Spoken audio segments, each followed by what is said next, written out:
There was a scary moment in this game, Danny, that I want to talk to you about. Javy Baez, Jason Heyward out in the field. They collide. Baez has to leave the game.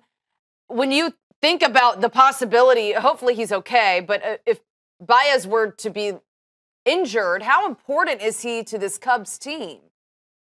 Well, I think he's extremely important because he plays multiple positions, and he's probably their best defensive player around the infield. And he hasn't even started swinging the bat yet, and we know how potent he is. Now, is it do or die? No, I think they have a lot of depth.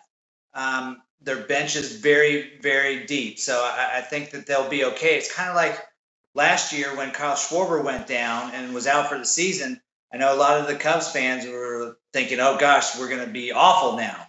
But they're so deep in everywhere that they play. I mean, hopefully he's not out. But if he's out, now this puts Zobrist at second base, and only second base for a while, and Almora and John Jay, they're going to get more playing time in the outfield. So, I mean, it's going to work out. You don't want to lose a guy like Baez, but I think they're okay.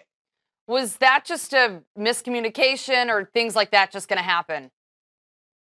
Well, I would have to go back and see it in slow motion and see if anybody – I couldn't see if anybody was making any calls or saying I got it or anything. But a lot of times when you're on the road, you can't hear it on TV. But when you're on the road and the ball is coming down, whoever's in the crowd, they start screaming. So it's hard to hear if anybody's calling anybody off. So, and I know they're in Milwaukee, so that Miller Park and the Dome, it could have been loud and they just didn't hear each other. Yeah, I think it was one of those too, Danny, where the ball just didn't hang up that long. When you watch the replay, you can't see anything visible where through hand motions, Heyward's waving him off. I'm sure there was some stuff being said, like you said, lost in the shuffle of the noise of the crowd in Miller Park. But to me, I look at those, and Javy being such a great all-world defender who feels like, in a really positive way, I can make every play on the diamond. Anyone that's hit to me or hit anywhere else, he's just so aggressive. I think he goes back. Heyward's coming in.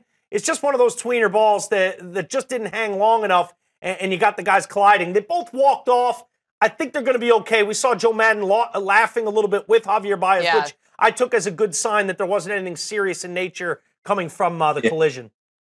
Yeah, and you don't want to take that aggressiveness away from Javy either. Right. You want him going balls like that. And infielders are supposed to go out until they're called off. So the infielders generally aren't supposed to be yelling, "I got it," on those kind of fly balls. They're waiting to hear the outfielder say something, or else they're going full speed. So, I mean, like you said, they walked off, and hopefully everything's going to be okay. But if he takes some days off, the Cubs will be fine. Danny, real briefly, and we'll leave you with this. What's your sense of what happens with Jason Heyward this year? Is he going to be an everyday player all year long for this Cubs team, or is at some point some of these other guys like Almora you mentioned, if everyone is healthy, are we going to see Heyward start to get more days off, if you will? Yeah, I think if he continues to struggle, then Joe Maddon's going to do what he did last year. Towards the end of the year, he would sit him for a few games at a time, and then he would come in for a defensive replacement. And that's the thing. I think obviously Heyward wants to play every day, but he is a team guy, and he understands that if he stinks, let somebody else go out there and do better than he is. But, I mean, somebody has got to tell him to fix his hands. I mean, I'm a pitcher, and I love seeing guys up at the plate with their hands all stiff and close in on them because they can't get around on them. Right.